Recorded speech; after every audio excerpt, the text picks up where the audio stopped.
मनोहर जी अवकाश प्राप्त सरकारी कर्मचारी थे और रिटायरमेंट के बाद भी जिंदगी को बड़ी जिंदादिली से जीते थे। उनके दोनों बच्चे विवाह के बाद इसी शहर में ही थे। बेटी को अपने बच्चे को अकेले घर पर रखने में दिक्कत होती थी, क्योंकि वह 5वीं क्लास में पढ़ने वाला उसका बेटा रोहन अकेले घर में रहने से बिगड़ रहा था। अतः उसने माँ पिता को अपने पास बुलाया था, क्योंकि उसके ससुराल वाले बाकी सभी लोग दूसरे शहर में थे। उनका आना संभव नहीं था, किंतु बहू भी जॉब वाली थी, अतः दोनों का बेटी के पास जाना संभव नहीं था। अब मनोहर जी बेटी के पास और उनकी पत्नी शोभा बेटे बहू के साथ ही थे। अब मनोहर जी ने रोने धोने के बजाय पत्नी को गर्लफ्रेंड बना लिया था, फेसबुक पर आईडी बना लिया था और दोनों एक दूसरे से चैट करते थे और संडे को टाइम फिक्स कर मिलने निकल जाते थे।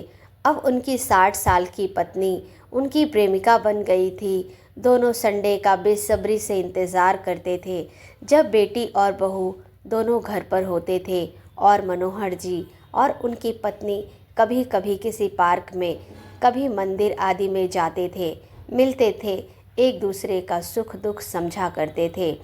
कभी फ्रूट चाट तो कभी कभी लस्सी पीते थे, एक दूसरे की बीपी शुगर एक रिपोर्ट भी पढ़ते थे। शाम को दोनों अपने अपने घर की तरफ चल देते थे। ये मिलन उन्हें ऊर्जा से भर देता था। हालांकि उनके हम उम्र दुखी आत्मा संगी साथी उन्हें सुखी देख बहुत चिढ़ते थे। कुछ एक ने कहा भी, यार मनोहर, ये क्या अच्छा लगता है इस उम्र में अलग अलग रहना और पार्क में मिलना। तुम्हारे बेटा बेटी दोनों स्वार्थी हैं। मनोहर जी का जवाब उन्हें निरुत्तर कर देता। वो बोलते, देखो, अमूमन तुम सब अपनी पत्नी के साथ रहते हुए भी एक दूसरे के साथ क्वालिटी टाइम स्पेंड नहीं कर पाते। हम दोनों एक दूसरे से मिलने के लिए हफ्ते भर की प्रतीक्षा में उत्साह से भर जाते हैं और रोमांच जो जीवन से गायब हो गया था फिर जीवन में आ गया है। साथ ही अपनी 35 साल पुरानी बीवी के बदले मुझे नई गर्लफ्रेंड मिल गई है। ये तो फ़ायदे का सौदा है। वह हंसते हुए बोलते, फिर अचानक से गंभीर मुद्रा में आकर बोले, यार, ज़िंदगी में परेशानी का आना तो पार्ट ऑफ लाइफ है, लेकिन उसमें भी हंसते हंसते जी जाना आर्ट ऑफ लाइफ है। अब बच्चों को कोसने या किस्मत को रोने से बेहतर मुझे यही विकल्प लगा। सारे मित्र मनोहर जी की बात से सहमत हो गए और वाह वाह करने लगे। दूसरी कहानी। घर के बीचों बीच बने आंगन में लगे हुए तुलसी के पौधे को पानी देते हुए सुमित्रा जी यह प्रार्थना कर रही थी कि इस घर में सदैव सुख शांति और समृद्धि बनी रहे। घर की पहली मंजिल की बालकनी में कुर्सी पर बैठकर शिवराम जी अखबार को बड़ी मग्नता से पढ़ रहे थे और बार बार अपनी पत्नी सुमित्रा जी को चाय के लिए आवाज़ लगा रहे थे। सुमित्रा जी आरती की थाली को घर के मंदिर में रखकर अपनी बड़ी बहू वर्षा को रसोई घर में चाय और नाश्ता बना रही थी। उससे चाय और नाश्ते की प्लेट को लेकर बालकनी में बैठे अपने पति शिवराम जी के हाथों से अखबार को छीनकर उनको देती है और कहती है, बस सुबह हुई नहीं कि आपका यह चाय का गीत चालू हो जाता है। छोटा बेटा श्याम अपने कॉलेज जाने के लिए अपनी किताबों को अपने बैग में रख रहा था। श्याम को कॉलेज ख़त्म करने के बाद आर्मी में भर्ती होना था, अपने बड़े भाई दीपक की तरह, इसलिए वह मन लगाकर पढ़ाई कर रहा था। तभी माँ की आवाज़ आती है, श्याम बेटा, चाय नाश्ता करके ही कॉलेज जाना। बिना चाय नाश्ता किए कॉलेज गए तो तुम सोच लेना बहुत डांट पड़ेगी। श्याम कहता है, हाँ माँ, मुझे मालूम है, मैं चाय नाश्ता करके ही कॉलेज जाऊँगा, आप चिंता ना करें। श्याम चाय नाश्ता करके अपने माता और पिता, अपनी भाभी के चरण स्पर्श कर आशीर्वाद लेकर अपने कॉलेज की ओर चल पड़ता है। माँ सुमित्रा जी और पिता शिवराम जी दोनों घर के पास के मंदिर में भगवान के दर्शन करने के लिए चले जाते हैं। घर में काम करने वाले भोलू को वर्षा सब्जी मंडी से सब्जियां लाने के लिए भेज देती है।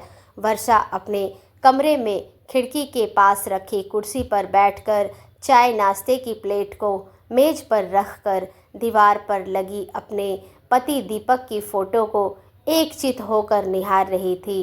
देखते ही देखते वह अपने कॉलेज के दिनों में खो जाती है। जब पहली बार दीपक से कॉलेज की कैंटीन में मिली थी और पहली ही नज़र में अपना दिल दे बैठी थी, कुछ ही हाल दीपक का भी था। वह भी वर्षा को पहली ही नज़र में प्यार करने लगा था। वर्षा अपनी ग्रेजुएशन के अंतिम साल में थी और दीपक अपने पोस्ट ग्रेजुएशन के अंतिम साल में, मगर दोनों अक्सर साथ में कभी कॉलेज की कैंटीन में, गार्डन में तो किसी कॉफ़ी शॉप में देखे जाते थे। दोनों का प्यार पूरे कॉलेज में छा गया था। फिर एक दिन दोनों ने अपने प्यार को एक नाम देने का निश्चय किया, मगर एक वादा दोनों ने एक दूसरे के साथ किया कि दोनों हमेशा एक दूसरे के सपनों का सम्मान करेंगे। वर्षा ने अपने पिताजी को यह वादा किया था कि वह एक सरकारी टीचर बनकर उनका सपना पूरा करेगी, तो दीपक ने अपने पिताजी को आर्मी में जनरल बनने का वादा किया था। दोनों ने एक दूसरे को साक्षी मानकर गले लगाकर यह प्रतिज्ञा ली कि वह इस वादे का हमेशा ख्याल रखेंगे। दोनों परिवार राजी हो जाते हैं। दोनों विवाह के बंधन में बंध जाते हैं, मगर शादी के 2 दिन बाद ही दीपक को आर्मी में ज्वाइन होने का लेटर आ जाता है।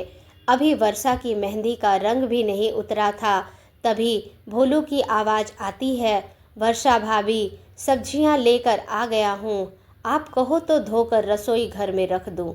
वर्षा अपने कमरे से बाहर आती है और गोलू से कहती है, हाँ तुम रख दो, मैं अभी आती हूँ। वर्षा अपना चाय नाश्ता करके रसोई घर की ओर चल पड़ती है। तभी उसे घर के दरवाजे पर डाकिया खड़ा हुआ दिखाई देता है।